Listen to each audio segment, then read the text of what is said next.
भगवान जो भी करते हैं वो अच्छा करते हैं। हमें हमारी समझ के कारण वो अच्छा नहीं दिखाई देता, पर प्रभु जो भी करते हैं वो अच्छा ही करते हैं। इसलिए राजी हैं उसी में जिसमें तेरी रजा है। यहाँ तो यूं भी वाह वाह है और यूं भी वाह वाह है, यानी कि जैसी तेरी इच्छा।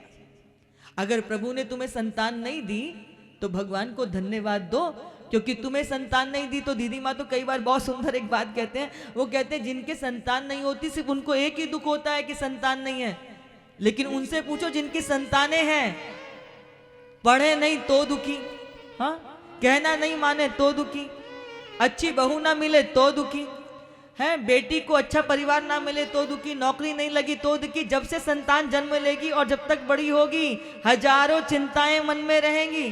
तो बोले प्रभु ने यदि नहीं दिया तो भगवान को ही पुत्र के रूप में क्यों नहीं मान लेते। और वैसे एक बात हम आपको सत्य बताएं, प्रेम भी उसी से होता है जिससे संबंध स्थापित करते हैं। आपकी अपने जिस मित्र से संबंध आपका घनिष्ठता हो जाती है, आप देखेंगे उसके साथ में आपकी बात अलग ही होगी। इसीलिए प्रभु के साथ में वो भाव क्यों नहीं बनता, क्योंकि हम उन्हें भगवान मानते हैं, उनके पास जाएंगे, जाकर के हम चले जाएंगे। लेकिन यदि आप प्रभु के साथ अपना संबंध स्थापित करते हैं, उनको मित्र मानते हैं, उनको भाई मानते हैं, उनको लाला मानते हैं, जब आप उनके साथ संबंध स्थापित करते हैं तो उसकी बात ही कुछ भिन्न होती है।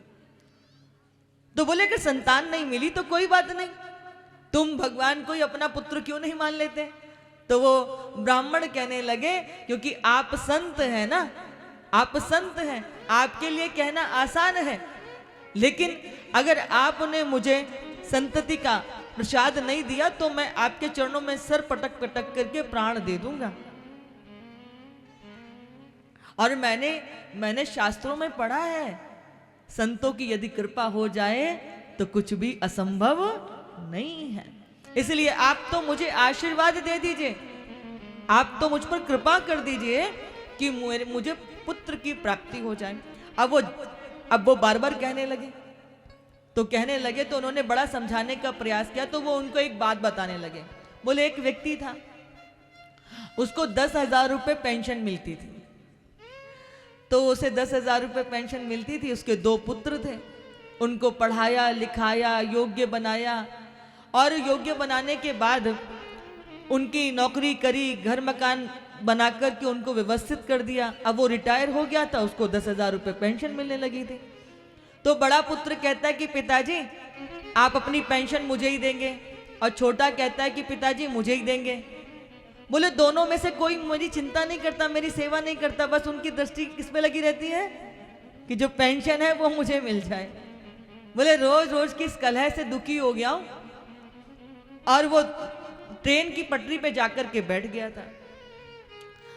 तो जब वो ट्रेन की पटरी पर जाके बैठा और ट्रेन की आने की प्रतीक्षा करने लगा, तो उसके नीचे कट के मर जाऊंगा, ये कलेश खत्म हो जाएगा कि इसको पेंशन दो, कि इसको पेंशन दो, हर महीने झगड़ा होता है। तो बंधु क्या हुआ, तभी एक संत वहां से जाके निकल रहे थे। जैसे संत ने देखा, अरे अरे ये ट्रेन की पटरी पे बैठा है, जरूर इसके मन में कुछ अनिष्ट विचार है। दौड़ करके गए महात्मा तो दयालु होते ही हैं, वो चले गए। बोले महाराज 84 लाख योनियों को भोग करके मनुष्य की देह मिली है। देवता भी जिस देह के लिए तरसते हैं, क्योंकि देवता स्वर्ग में भोग तो भोग सकते हैं पर भगवान की कथा सुनने का सुख नहीं ले सकते। जो सुख मनुष्य को प्राप्त है ना, जो आनंद मनुष्य को प्राप्त है, वो देवताओं को भी सुलभ नहीं है। देवता भी इस कथा को सुनने के लिए तरसते हैं जो मनुष्य को सहज उपलब्ध है। और तुम इस काया को मिटाने के लिए बैठे हो। बोले आप तो महात्मा हो, आपको क्या पता गर्भगृहस्थी में कितने चक्कर पड़ते हैं। इन बच्चों को लाड़ प्यार से पाला पोसा, इनकी माँ नहीं रही, जानता था दूसरी को ले आऊंगा तो कभी इनको स्वीकार नहीं करेगी, खुद ही बाप भी बना, खुद ही माँ भी बना, इनकी सेवा भी की और इनको पढ़ा लिखा के योग्य भी बनाया। उसके बाद भी इतने एहसान फरामोश है, मुझे सेवा से नहीं मतलब है, मेरे धन से मतलब है। इसलिए ऐसे जीवन को नष्ट कर देना चाहता हूं। तो महात्मा बोले बस इतनी सी बात है, छोड़ घर द्वार चल हरिद्वार।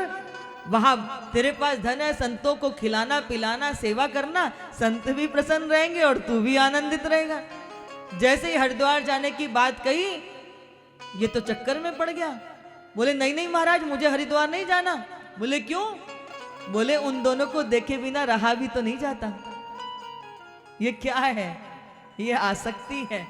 ये आ तो सकती है पर जाना बड़ा मुश्किल है। और ये जो आसक्ति है ना, ये ऐसे बंधनों में बंधा होता है जीव जो दिखाई नहीं देते। रस्सी जंजीर आदि बंधन तो दिखाई देते हैं, उनको खोलना भी आसान है, परंतु आसक्ति के बंधनों से मुक्त होना आसान नहीं है। ये ममता में जो बंधन है, जो मोह जनित बंधन है, ये जल्दी छूटते नहीं है।